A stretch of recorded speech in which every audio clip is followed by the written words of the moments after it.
The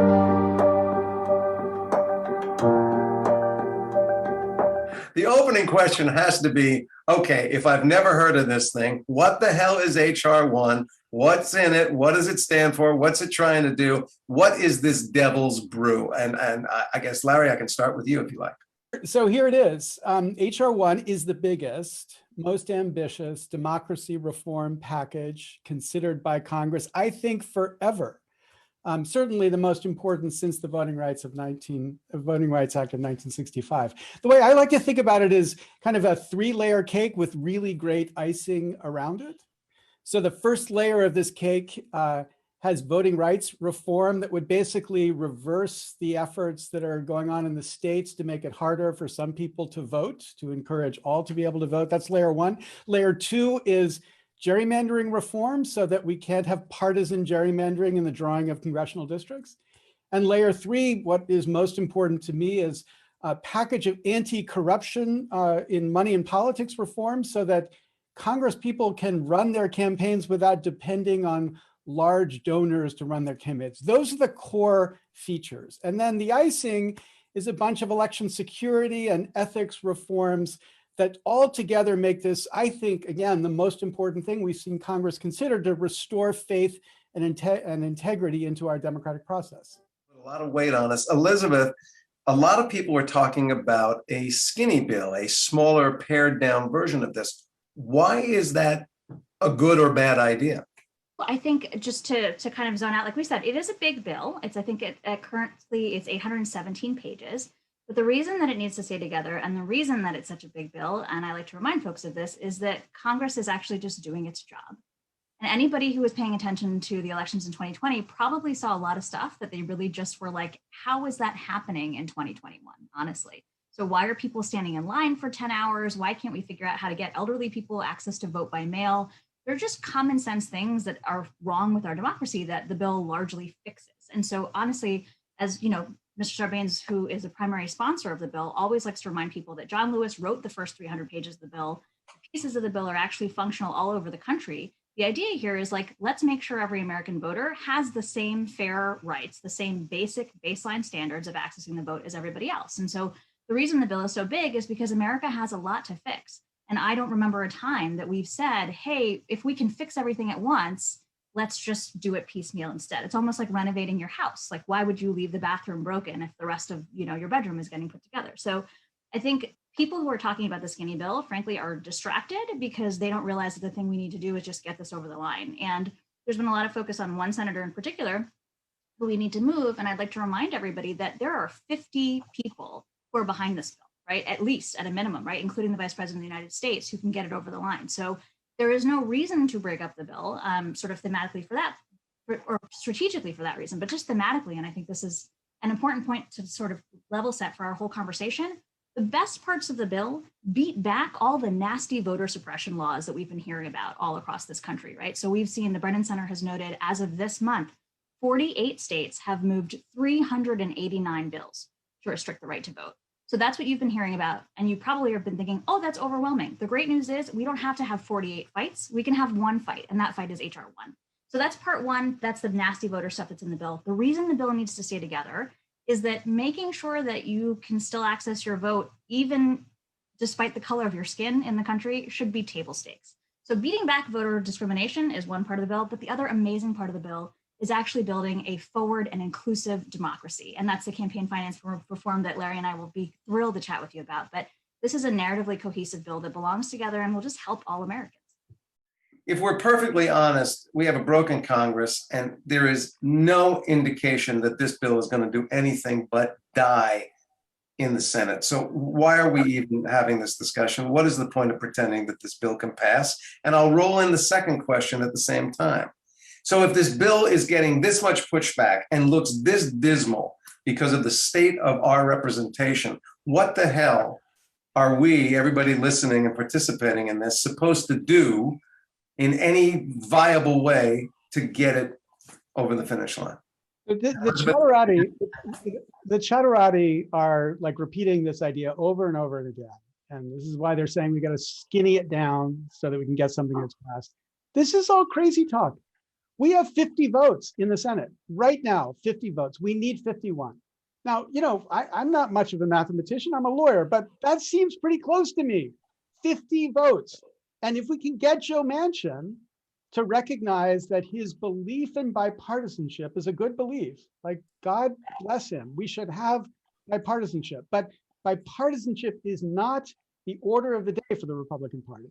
And nothing will happen if you insist on bipartisanship. If Joe Manchin can be brought to recognize that, and if he can be brought to recognize that the stopping of this bill to make it so the majority can rule by a system that says that a supermajority must pass the bill just makes no sense, right? That's basically what the filibuster is. The filibuster is a rule that says a supermajority must agree to allow a vote on the bill. But this is a bill to preserve the power of the majority. If Joe Manchin can be brought to recognize how this violates the basic ideas of democracy, Joe Manchin has been a supporter of the core ideas of this bill from the very first days in Congress, indeed before Congress. When he was governor in West Virginia, he supported public funding of judicial elections. He's been a persistent critic of the corruption of dialing for dollars. So in my view, we've just got to work on engaging with this senator in a respectful and forceful way to engage on the idea, should this supermajority requirement block America from having a system where the majority can win? And we've got some time here. I think he can do the right thing and he will do the right thing. And we ought to be pushing as hard as we can to get him to do that. So let me ask you this, which is, again, it's drilling into the voting rights part of this.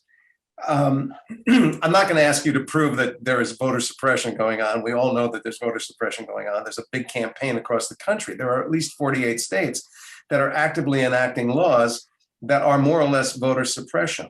So first of all, how big an obstacle are we up against with this? Because are those state laws, in your estimation, likely to stand the test? I know Mark Elias is out there running around trying to fight all of them, but he's one man and one organization.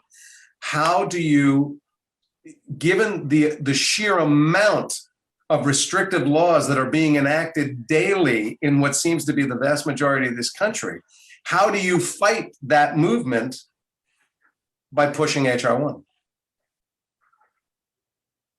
How do you undo all that stuff that's being enacted every day in all these states? We can kind of talk about the fact that federal law just kind of overlays state law. So I don't want to get too, we can get into the legal details of it, but the real issue is that the federal government gets to set the baseline standard. And really, I always like to remind people, states are absolutely free to do more, right? If states want to do more, they're welcome to. They still have power, but the federal government has the power to just say, we would like to set minimum standards for people to be able to vote. And I also think, as you said, right, I think there is power in making people feel overwhelmed and feeling cynical about how badly things are going. So 48 states and 389 bills seems like a lot of stuff to fight. But this one bill, the vast majority of the pieces that are being fought all across the states will be dealt with by this one bill. And I also think the caveat that's very important to remember is states are getting really creative with the crazy stuff that they're trying to do to suppress the vote. So we saw in Georgia, they want to ban people from being able to get water in line, even though they know that some people are in line for 10 hours, right? So they're really creative about what they are trying to do, but their goal is to make sure people don't show up to vote. And what's awesome about H.R. 1 is even if its provisions don't one-to-one meet what's happening in the states, what it does is answer the question about whether eligible Americans should just be able to have access to the vote. And that's what states are focusing on right now, is trying to find creative ways to stop people from voting. But once folks can actually vote, maybe our politicians will be forced to deal with the issues that Americans really need them to deal with. And so another way of saying it is, if there were passage of H.R. 1, most of those issues that are arising out of the 48 states that rankle me as I watch Rachel Maddow, all of a sudden are negated, or at least they're undercut.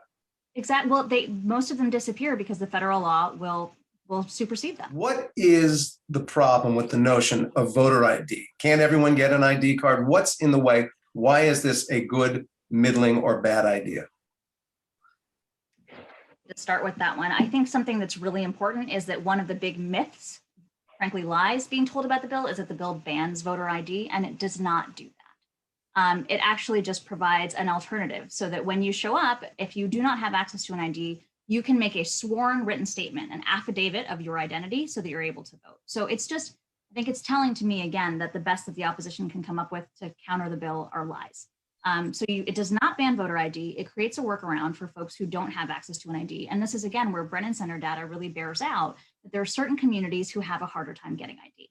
And when you actually get under the data, you start to see that there might be some really nefarious purposes behind these voter ID laws. So we know that people of color have a harder time getting ID in the United States. And then there are really specific examples, like North Dakota passed its voter ID law requiring that IDs only be valid if they have an address. And a government official in North Dakota stood up and said, this will disenfranchise Native American voters because we don't assign addresses to people who live on reservations. So they couldn't even have an address on their ID to meet the requirement. And knowing that, the state legislature went ahead and pursued this voter ID requirement. And quickly, just another example, we think about this a lot in terms of race. This also has other sorts of impacts. 42% of all people who might be affected by this law who are trans could possibly just not have ID that actually reflects their identity. So it's 378,000 transgender Americans could be disenfranchised because somebody would be standing at the polls saying, does your name match what I think it should? Does your picture match what I think you should look like? And those people would be disenfranchised. And upwards of 80% of American women change their name upon marriage or divorce. A lot of us don't have up-to-date IDs. And these are sort of logistical and administrative problems that sort of reflect why voter ID as a blanket requirement isn't actually making elections more secure. But the bill does not ban voter ID, it just creates a workaround.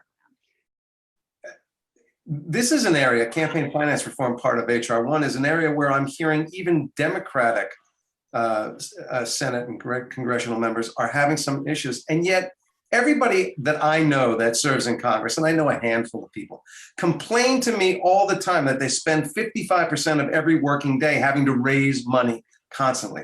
So why are they pushing back so hard against this? Or is it really just part and parcel of this sort of elitism that Elizabeth was talking about?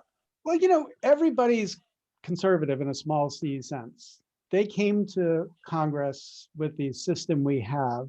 They're afraid to try something new. Now, what's really important about the new system is it's not mandatory. It's not like everybody has to raise money in small ways. You want to continue to raise money in the existing way, you're free to do it. It just gives people the chance to raise money in a different way. And what I think is striking about the point you've just made about how people resisted is it's not just Democrats who resisted, Republicans too. And it's not just Democrats who think the existing system is corrupt, Republicans too. There was a really great leaked audio tape, Jay Mayer in the New Yorker revealed, where this consultant who was talking to the Koch networks about how can they message against HR 1. His most important message for the Koch network was, don't defend rich people buying elections. Everybody on the right and the left hates the system where rich people get to buy elections. So you got to find other things to complain about because you're not going to win anything on that. And that's because everybody knows he who pays the piper calls the tune. And the people paying the piper right now are not average Americans.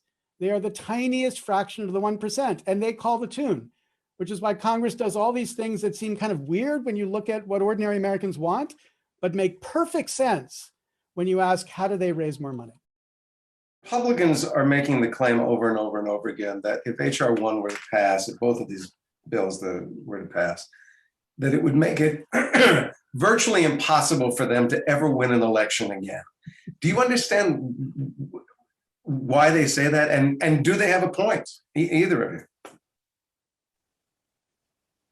I think, is this sort of kind of in line with that idea that this is really just a partisan bill, it's a Democratic wish list, and it's going to alienate Republicans? So I think the one thing that Republican leaders do not want you to know is that the majority of Republican voters support what is in this bill. And so when they talk about this idea, it's sort of like and really it's sort of a weird argument. You'd want them to get at the bill because they found something substantively wrong with it, not like, hey, if you made the rules fair, I won't win anymore. That's a problem, right? If you won't win anymore because your ideas aren't good, you should probably work on your ideas instead of trying to rig the rules of the game. So I think that's the one takeaway. Larry talked about that wonderful piece that Jane Mayer did. The latest polling that we have supports exactly what she leaked for us, right? So there's the majority of Americans, 81% of Democrats support what's in the bill, 63% of independents, 54% of Republican voters support what is in this bill. And it's exactly what Larry said. Common sense. You don't want billionaires running your elections. People should be able to vote freely. You should be able to vote by mail without a problem. It's not rocket science what's happening in this bill. And I think exactly as we were talking about, the people who stand to lose are Republicans who have been changing the rules of the game to keep themselves in power at the expense of the American people. And so I think this sort of wringing of hands has been a really unfortunate sort of, again, drawing back of the curtain about what their interests are. And I think that's also where we come back to the fact that the best responses that they have about this bill, and the reason we're having this conversation to myth bust, is because they are lying about what's in the bill. And it's just bothersome, right? So Ted Cruz constantly is out here with stuff that are falsehoods about the bill. And it's either that he hasn't read the bill or he is not a very good reader. And either of those are problematic, and those should not be things that the American people should be subjected to by our own leadership. So we deserve better. And I think HR 1 would just make the system fair. But I also think that's exactly what we're saying. At table stakes, don't discriminate against people's voting rights based on the color of their skin. Best forward-looking version of this bill is not just that, it's actually building an America that represents everybody. And if Republicans are complaining about an inclusive democracy, I think they really need to look at their party and figure out how they can get more people in.